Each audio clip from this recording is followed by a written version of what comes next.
नमस्कार दोस्तों, स्वागत है आप सभी लोगों का the Eklavya IAS academy Dehradun में। मेरा नाम है अंशुल त्रिपाठी और आप सभी लोगों का द एकलव्य आईएएस एकेडमी के इस यूट्यूब चैनल पर हार्दिक स्वागत करता हूं। इस उम्मीद में कि आप सभी लोग बहुत अच्छे होंगे, अपनी पढ़ाई को बहुत अच्छे से शुरू कर चुके होंगे और अपने स्वास्थ्य का बहुत बेहतर ध्यान रखे हुए होंगे। आप सभी लोग जानते हैं कि पिछली कुछ वीडियोज़ में हम सभी उत्तराखंड लेक्चरर का जो एग्ज़ाम होने वाला है, जो कि 6 अप्रैल को होने वाला है, स्क्रीनिंग एग्ज़ाम, उसके बारे में डिस्कस कर रहे हैं। उसके अलग अलग सब्जेक्ट्स, अलग अलग टॉपिक्स के बारे में डिस्कस कर रहे हैं कि कहाँ से आपका एग्ज़ाम बन सकता है, कौन सा ऐसा सेक्टर है जहाँ से ज़्यादा और इम्पॉर्टेंट क्वेश्चंस आने की संभावनाएं हैं।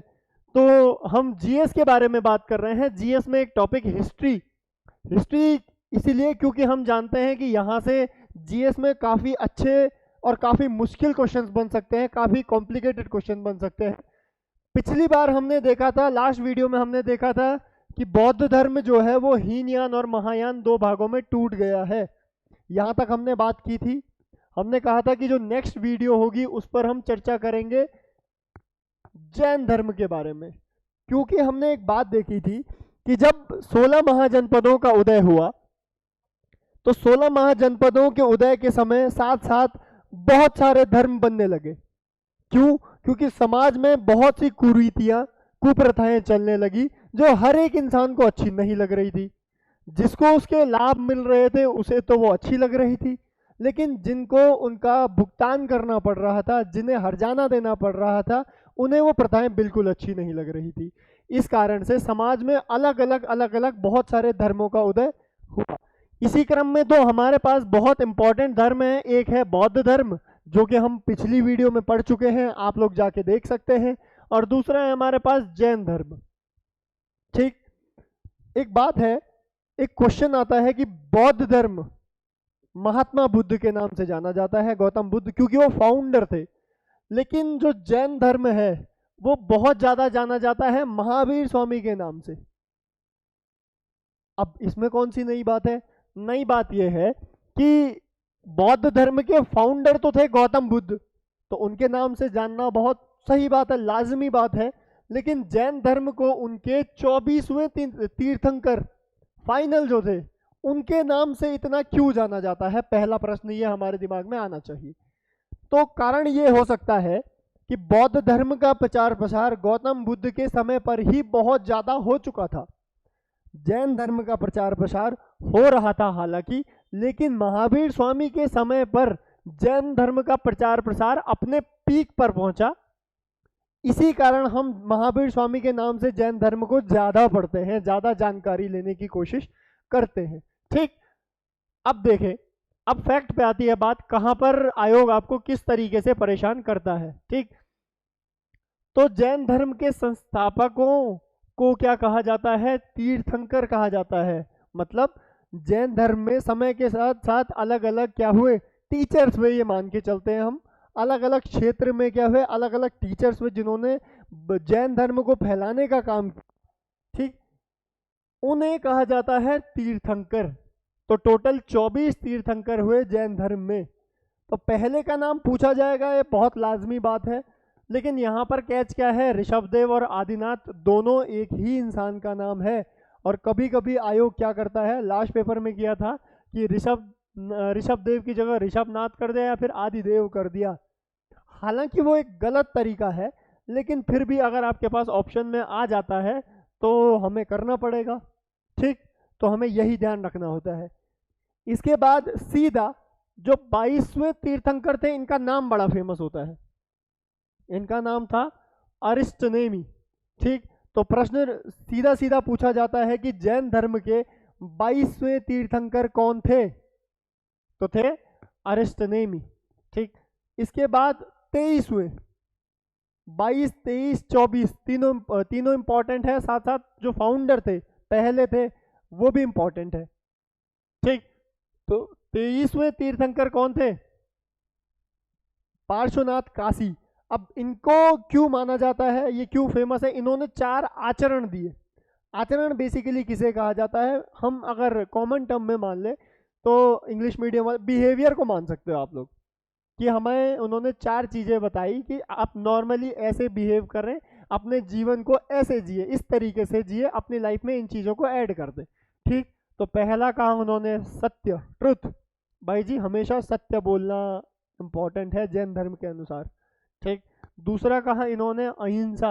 अब ये बौद्ध धर्म के जैसा ही प्रतीत हो रहा है। क्यों? क्योंकि मैंने आप लोगों को बताया था कि जैन धर्म और बौद्ध धर्म दोनों कंटेम्प्रेरी चल रहे थे, समानांतर पैरेलल चल रहे थे। यही कारण है कि बहुत सी चीजें हमें इसमें क्या दिखाई देती हैं, कॉमन दिखाई देती हैं, जैन धर्म में भी और बौद्धिज्म में भी, बौद्ध धर्म में भी। तीसरा इन्होंने कहा आस्तेय, भाई हमें चोरी नहीं करनी चाहिए। ठीक, और चौथा है अपरिग्रह।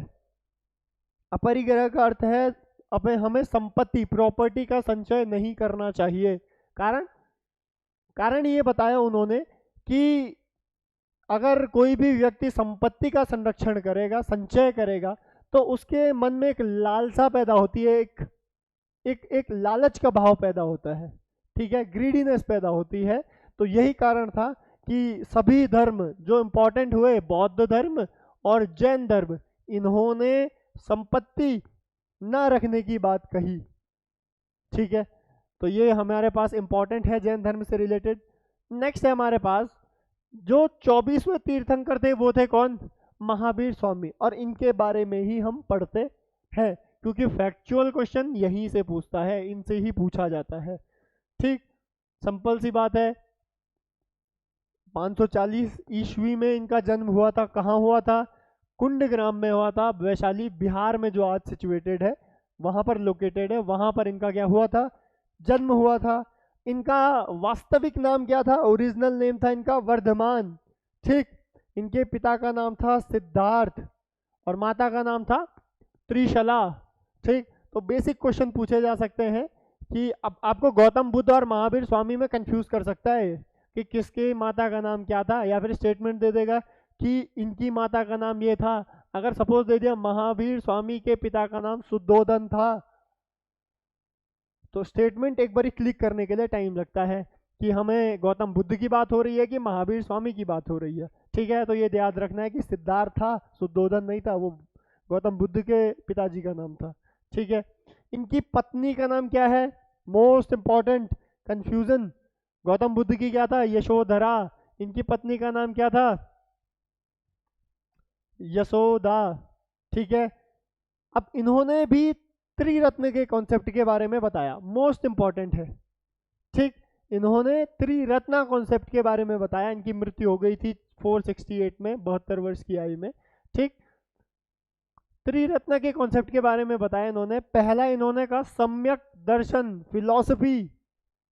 ठीक है, सम्यक दर्शन मतलब वास्तविक ज्ञान। अब वास्तविक ज्ञान ये नहीं है जो हम किताबों में पढ़ रहे हैं, वास्तविक ज्ञान है जीवन का, लाइफ का। ये शरीर क्या है? नश्वर है, उस प्रकार का ज्ञान, उसे कहा गया सम्यक दर्शन। ठीक, सम्यक आचरण। सम्यक आचरण मतलब किसी भी प्रकार की परिस्थिति हो, सांसारिक दुखों के प्रति, उन पर क्या करना है? हमें उस पर हमें एक तरीके का बिहेव करना है। बहुत ज़्यादा ना खुश होना है, बहुत ज़्यादा ना दुखी होना है, ओवर रिएक्ट नहीं करना है हमें।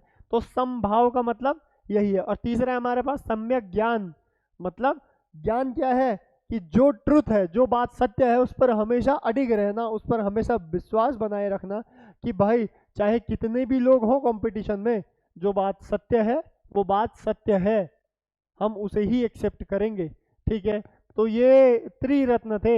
हमने बौद्ध धर्म में देखा त्रिरत्न कौन कौन थे? एक बुद्ध थे स्वयं, एक उनका धम्म था और एक संघ था। ये त्रिरत्न थे। और यहाँ पर त्रिरत्न कौन है? सम्यक दर्शन, फिलॉसफी, सम्यक ज्ञान, नॉलेज, और सम्यक आचरण, बिहेवियर। ठीक, तो ये जैन धर्म से रिलेटेड, महावीर स्वामी से रिलेटेड कुछ इंपॉर्टेंट फैक्ट है। नेक्स्ट है हमारे पास अब कुछ टर्मिनोलॉजीज हैं, कुछ शब्द हैं जो इंपॉर्टेंट है, जहां से प्रश्न पूछे जाते हैं। ठीक, जैन धर्म ने कुछ महाव्रत बताए थे। ठीक, महाव्रत क्या थे? वही सेम चीज है, अहिंसा का भाव रखना है, सत्य बोलना है, अचौर्य है, चोरी नहीं करना, ब्रह्मचर्य का पालन करना है, और अपरिग्रह, हमें धन संचय नहीं करना है, प्रॉपर्टी अपने पास क्या संचय नहीं करनी है। अब यहाँ पर सर्वोच्च ज्ञान की प्राप्ति को जैन धर्म में कहा गया क्या है? कैवल्य की प्राप्ति हो गई है भाई। ठीक, कैवल्य की प्राप्ति हो गई है, इसे कहा गया क्या? ज्ञान प्राप्ति को कहा गया कैवल्य की प्राप्ति, ना कि मोक्ष प्राप्ति को। ये बात ध्यान रखें। निर्वाण का मतलब क्या था बौद्ध धर्म में? मोक्ष की प्राप्ति। यहां पर किस चीज की प्राप्ति है? सर्वोच्च ज्ञान की प्राप्ति। ठीक, अब यहां पर जैन धर्म में 2 प्रकार के व्रत बनाए गए। ठीक, इसका प्रचार प्रसार करने के लिए और जीवन के तौर तरीके डिसाइड करने के 2 प्रकार के व्रत बनाए। एक था हमारे पास महाव्रत, ठीक, और एक था हमारे पास अणुव्रत। नाम से ही हम लोग जान पा रहे हैं कि महाव्रत कोई चीज जो बड़ी हो और अणुव्रत मतलब कोई उसका शॉर्ट फॉर्म, छोटा तरीका। ठीक, तो महाव्रत का क्या मतलब हुआ? सेम बात आ गई हमारे पास। सत्य, हमेशा सत्य बोलना। ठीक, अहिंसा, नॉन वायलेंस, वायलेंस नहीं करना। अस्तेय मतलब चोरी न करना। अपरिग्रह, धन संचय न करना। ब्रह्मचर्य का पालन करना। ठीक, ये सब कहा गया क्या? ये सब बताया गया है कि ये 5 महाव्रत हैं। अब अणुव्रत किसे कहा गया? देखो, अगर कोई इंसान गृहस्थ जीवन में जाता है, ठीक, अगर कोई इंसान गृहस्थ जीवन में जाता है और वो जैन धर्म से है, तो उसके लिए ये सब चीज़ें फॉलो करना स्ट्रिक्टली थोड़ा सा क्या हो जाएगा? इम्पॉसिबल हो जाएगा, थोड़ा मुश्किल हो जाएगा। क्योंकि अपरिग्रह मतलब उसे थोड़ा बहुत धर्म का संचय करना ही पड़ेगा, क्योंकि उसके पास आगे उसकी फैमिली है। ठीक, ब्रह्मचर्य का पालन हो नहीं सकता। बाकी सत्य, अहिंसा, अस्तेय, चोरी न करना, ये काम क्या हो सकते हैं? ये रह सकते हैं स्टैग्नेंट, ये फिक्स हो सकते हैं। बाकी ये दोनों चीज़ों में थोड़ा सा क्या दी गई है? छूट दी गई है। अब इन्हीं महाव्रतों में थोड़ा सा शादी के बाद कठोरता कम की गई, थोड़ा छूट दी गई। इसे ही कहा गया क्या? अणुव्रत कहा गया। ठीक है, most important topic, most important fact कि अणुव्रत किसे कहते थे? महाव्रतों में कुछ छूट मिल जाती थी। किस आश्रम के बाद? गृहस्थ के बाद। अगर किसी भी व्यक्ति ने गृहस्थ जीवन बसा दिया तो वो ब्रह्मचर्य का पालन तो नहीं कर सकता, सिंपल है। और उसे अपरिग्रह है, उसे क्या करना पड़ेगा? थोड़ा बहुत प्रॉपर्टी, थोड़ा बहुत धन संचय करना ही होगा। इस वजह से उसे क्या कहा? उसे थोड़ा छूट दी गई और उसी छूट को कहा जाता है क्या? अणुव्रत। ठीक है, तो ये जैन धर्म से रिलेटेड कुछ इंपॉर्टेंट फैक्ट है। ठीक, जैन धर्म में बेसिकली क्वेश्चंस यहीं से पूछे जाते हैं। एक और क्वेश्चन पूछा जा सकता है, आप लोगों को बता रहा हूं मैं। तो जैन धर्म भी 2 भागों में बट गया था। एक था श्वेतांबर, एक था दिगंबर। ठीक है, एक था श्वेतांबर, एक था दिगंबर। तो इसके नाम से रिलेटेड क्वेश्चन पूछा जा सकता है कि जैन धर्म का विभाजन कितने भागों में हो गया। ठीक, तो कितने भागों में हो गया? श्वेतांबर और दिगंबर 2 भागों में हो गया था। ठीक, अब देखिए, अब हम जैन धर्म पढ़ चुके हैं। प्री मौर्यन एज हमने लगभग देख ली है, मौर्योत्तर काल। अब हम देखेंगे सबसे इंपॉर्टेंट फैक्टर हमारी हिस्ट्री का, जहां से बहुत ज़्यादा क्वेश्चन पूछे जाते हैं, वो है हमारे पास मौर्य समाज। मौर्य समाज हम किसी अगली वीडियो में देखेंगे, नेक्स्ट वीडियो में देखेंगे। लेकिन अभी ये बात जान लें आप लोग कि मौर्य समाज, ये समाज के डायनेमिक्स कैसे चेंज हो रहे हैं। समाज के डायनेमिक्स इस प्रकार से चेंज हो रहे हैं। भारत की परिस्थिति कुछ ऐसी है कि सिकंदर का आक्रमण हमको नॉर्थ इस एरिया में देखने के लिए मिल रहा है। ये अफगानिस्तान, सिंध, कंबोज वाला जो एरिया है वहाँ पर देखने के लिए मिल रहा है। ठीक, एक चीज़ हमने देखी। और भारत में जो मगध है, मगध वाली जो जगह है, वहाँ पर घनानंद एक भोग विलासी राजा क्या कर रहा है? शासन कर रहा है, जिसके पास सैन्य बल तो बहुत ज़्यादा है, जिस कारण सिकंदर इधर मगध की तरह भारत की ओर आने में हिचकिचा रहा है। ये परिस्थितियां हैं। और प्रजा कैसी है? अब कोई राजा है, ये नंद डायनेस्टी का है बाय द वे, कोई राजा भोग विलासी है, प्रजा के प्रति सोचता नहीं है, तो उसकी प्रजा खुश होगी? नहीं होगी। तो इसी प्रकार प्रजा क्या है? परेशान है। और इसी परेशानी को दूर करने के लिए चंद्रगुप्त मौर्य ने मौर्य डायनेस्टी की स्थापना की और मगध पर अपना साम्राज्य किया है। तो यहाँ से आगे हम नेक्स्ट वीडियो में देखेंगे।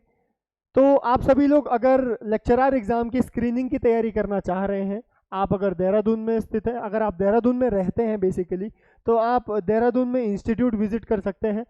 उन लोगों के लिए स्पेशली ये बैच है जो लोग देहरादून से दूर हैं, अगर वो अपनी तैयारी को अच्छे से करना चाहते हैं। ये बैच ऑनलाइन ऑफलाइन दोनों मोड में अवेलेबल है। ठीक, हमारे इंस्टीट्यूट का ऐप है द एकलव्य IAS, उन पर ये क्लासेस कंडक्ट हो रही हैं। नीचे कुछ नंबर स्क्रॉल हो रहे हैं, आप चाहे तो वहाँ पर कांटेक्ट करके पता कर सकते हैं, कंप्लीट डिटेल्स ले सकते हैं। आप सभी लोग बेसिकली जो लोग देहरादून से दूर हैं, वो लोग अपनी तैयारी को अगर अच्छे से करना चाहते हैं तो वो लोग कांटेक्ट नंबर्स पे कॉल कर सकते हैं, डिटेल्स ले सकते हैं। और अगर आप लोग देहरादून में हैं तो आप एक बार इंस्टीट्यूट विजिट ज़रूर कर सकते हैं, ताकि आपको एग्ज़ाम के बारे में, एग्ज़ाम की क्या डिमांड है उसके बारे में कुछ आइडिया लग सके। तो धन्यवाद आप सभी लोगों का, मिलते हैं किसी नेक्स्ट वीडियो में, तब तक के लिए धन्यवाद। जय हिंद।